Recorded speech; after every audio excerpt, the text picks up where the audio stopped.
Nghe nghe nghe đi sân lắm. Ba nó lăn rồi cha. Ba Lạ hả? ba ăn chơi thôi ăn chơi thôi ơi Nó đi khoáng này. anh lăn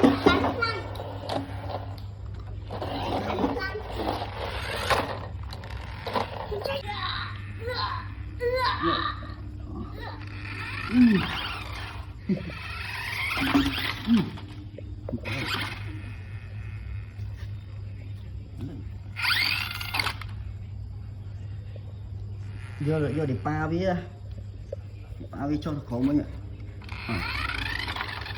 Một cái ngái đâu nó biết luôn rồi.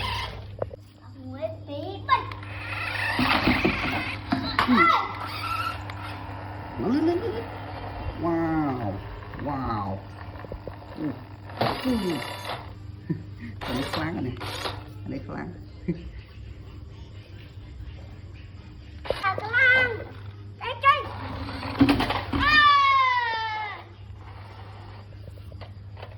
là con truy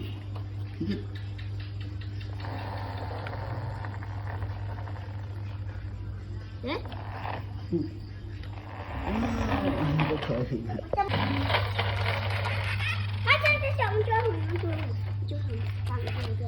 lăn con hút tê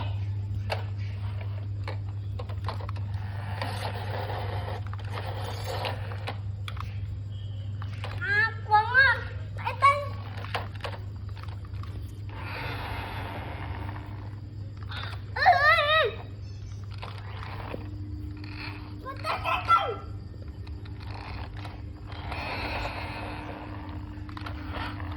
thế cho mình thế là rồi cho về là rồi cho về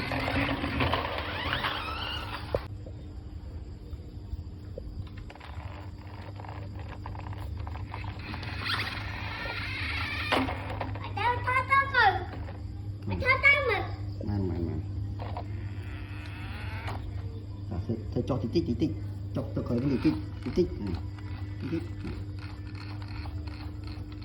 đó bó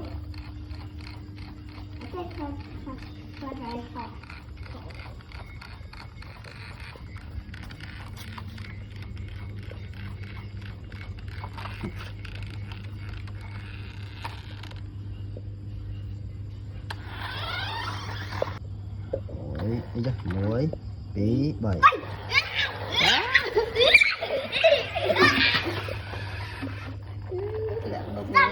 mình đau chưa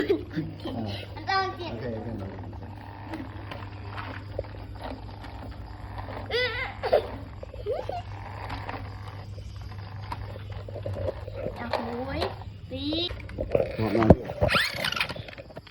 muối tí 7